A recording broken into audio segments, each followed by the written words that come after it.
और उसमें भी 7 सत्र 100% से भी ज़्यादा प्रोडक्टिविटी वाले रहे।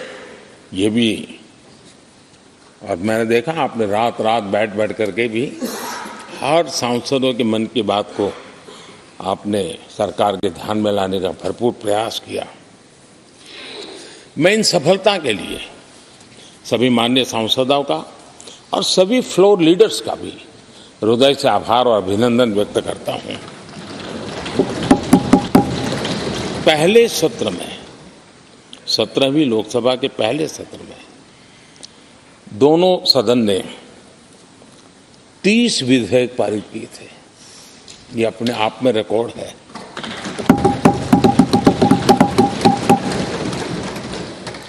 और एक नए नए बेंचमार्क 17वीं लोकसभा ने बनाए हैं।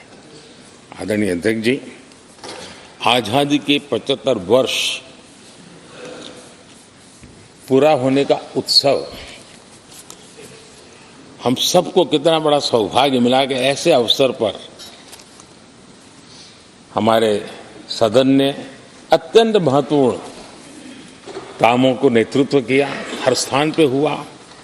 शायद ही कोई सांसद ऐसा होगा कि जिसने आज़ादी के 75 वर्ष को लोकोत्सव बनाने में अपने अपने क्षेत्र में भूमिका अदा न की हो।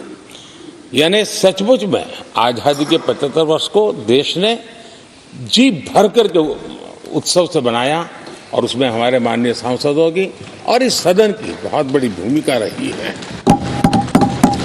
हमारे संविधान लागू होने के 75 वर्ष, ये भी अवसर इसी समय इसी सदन को मिला है, इसी सभी माननीय सांसदों को मिला है। और संविधान की जो भी जिम्मेवारियां उसकी शुरुआत यहाँ से होती है और उनके साथ ये जुड़ना ये अपने आप में बहुत बड़ी प्रेरक है। आदरणीय अध्यक्ष जी, इस कार्यकाल में बहुत ही रिफॉर्म्स हुए हैं और गेम चेंजर है। 21वीं सदी के भारत की मजबूत नींव उन सारी बातों में नजर आती है। एक बड़े बदलाव की तरफ तेज गति से देश आगे बढ़ा है और इसमें भी सदन के सभी साथियों ने बहुत ही उत्तम मार्गदर्शन किया है, अपनी हिस्सेदारी जताई है और देश, हम संतोष से कह सकते हैं कि हमारी अनेक पीढ़ियां जिन बातों का इंतजार करती थी, ऐसी बहुत से काम इस 17वीं लोकसभा के माध्यम से पूरे हुए। पीढ़ियों का इंतजार खत्म हुआ। अनेक पीढ़ियों ने एक संविधान इसके लिए सपना देखा था, लेकिन हर पल उस संविधान में एक दरार दिखाई देती थी, एक खाई नजर आती थी, एक रुकावट चुभती थी। लेकिन इसी सदन ने धारा 360 आर्टिकल 370 हटा करके संविधान के पूर्ण रूप को उसके पूर्ण प्रकाश के साथ उसका प्रकटीकरण हुआ। और मैं मानता हूं, जब संविधान के 75 वर्ष हुए हैं, जिन जिन महापुरुषों ने संविधान को बनाया है, उनकी आत्मा जहां भी होगी जरूर हमें आशीर्वाद देते होंगे। ये काम हमने पूरा किया।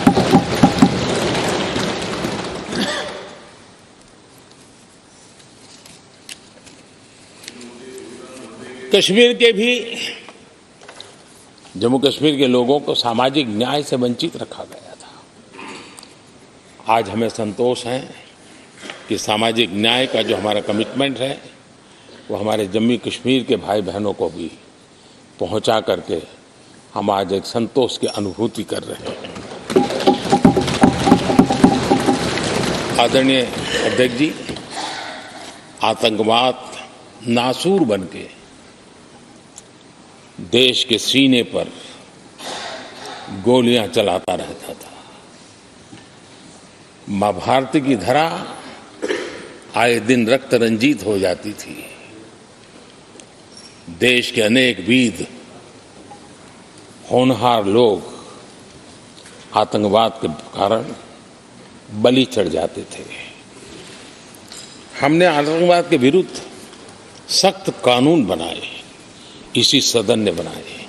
मुझे पक्का विश्वास है कि उसके कारण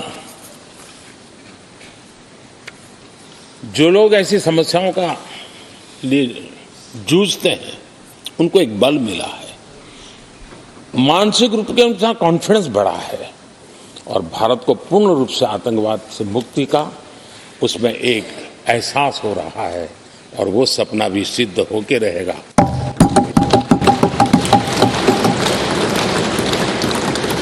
हम 75 साल तक अंग्रेजों की दी हुई दंड संहिता में जीते रहे।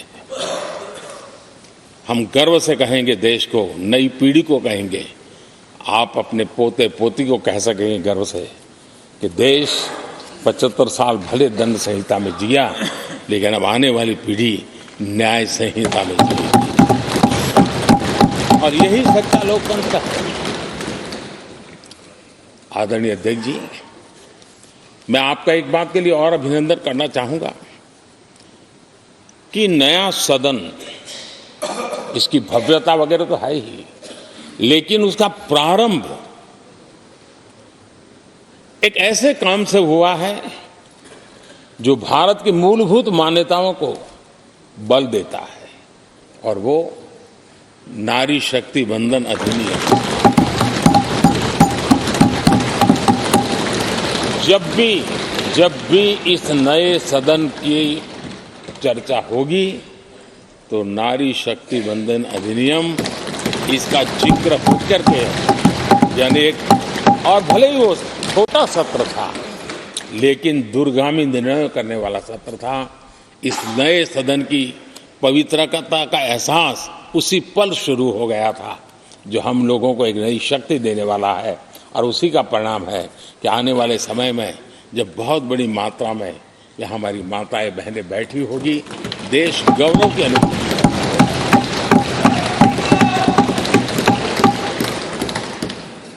तीन तलाक, कितने उतार चढ़ाव से हमारी मुस्लिम बहनें इंतजार कर रही थी। अदालतों ने उनके पक्ष में निर्णय किए थे, लेकिन वो हक उनको प्राप्त नहीं हो रहा था। मजबूरियों से गुजारा करना पड़ रहा था। कोई प्रकट रूप से कहें, कोई अप्रकट रूप से कहें, लेकिन तीन तलाक से मुक्ति का बहुत महत्वपूर्ण और नारी शक्ति के सम्मान का काम 17वीं लोकसभा ने किया है। सभी मान्य सांसद, उनके विचार कुछ भी रहे हो, उनका निर्णय कुछ भी रहा हो, लेकिन कभी न कभी तो कहेंगे कि हाँ, इन बेटियों को न्याय देने का काम भी करने के समय हम वहां मौजूद हैं। पीढ़ियों से होता यह न्याय हमने पूरा किया है और वो बहनें हमें आशीर्वाद दे रही है। आदरणीय अध्यक्ष जी, आने वाले 25 वर्ष हमारे देश के लिए बहुत महत्वपूर्ण है। राजनीति की गहमागहमी अपनी जगह पे है, राजनीतिक क्षेत्र के लोगों की अपनी आशा आकांक्षा अपनी जगह पे है, लेकिन देश की अपेक्षा, देश की आकांक्षा, देश का सपना, देश का संकल्प ये बन चुका है। 25 साल वो हैं जो देश इच्छित परिणाम प्राप्त करके रहेगा।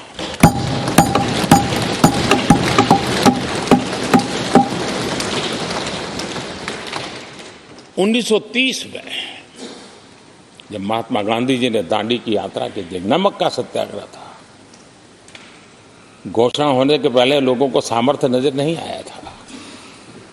चाहे स्वदेशी आंदोलन हो, चाहे सत्याग्रह की परंपरा हो, चाहे नमक का सत्याग्रह हो, उस समय तो घटनाएं छोटी लगती थी, लेकिन 1947 वो 25 साल का कालखंड, उसने देश के अंदर वो जज्बा पैदा कर दिया था। हर व्यक्ति के दिल में वो जज्बा पैदा कर दिया था कि अब तो आज़ाद होकर रहना है। मैं आज देख रहा हूं कि देश में वो जज्बा पैदा हुआ है, हर गली मोहल्ले में हर बच्चे के मुंह से निकला है कि 25 साल में हम विकसित भारत बना के रहेंगे। इसलिए ये 25 साल मेरी देश की युवा शक्ति के अत्यंत महत्वपूर्ण कालखंड है, और हम में से कोई ऐसा नहीं होगा जो नहीं चाहता होगा कि 25 साल में देश विकसित भारत न बने। हर किसी का सपना है। कुछ लोगों ने सपने को संकल्प बना लिया है, कुछ लोग शायद संकल्प बनाते देर हो जाएगी, लेकिन जुड़ना हर एक को होगा। और जो जुड़ भी नहीं पाएंगे और जीवित होंगे तो फल तो जरूर खाएंगे। ये मेरा आदरणीय अध्यक्ष जी, ये 5 वर्ष युवाओं के लिए बहुत ही ऐतिहासिक कानून भी बने हैं। व्यवस्था में पारदर्शिता लाकर युवाओं को नए मौके दिए गए हैं। पेपर लीक जैसी समस्या जो हमारे युवाओं को चिंतित करती थी, हमने बहुत ही कठोर कानून बनाया है ताकि उनके मन में जो सवाल या निशान था और उनको व्यवस्था के प्रति उनका गुस्सा था, उसको एड्रेस करने का सभी माननीय सांसदों ने देश के युवाओं के मन के भाव को समझ करके बहुत ही महत्वपूर्ण निर्णय किया है।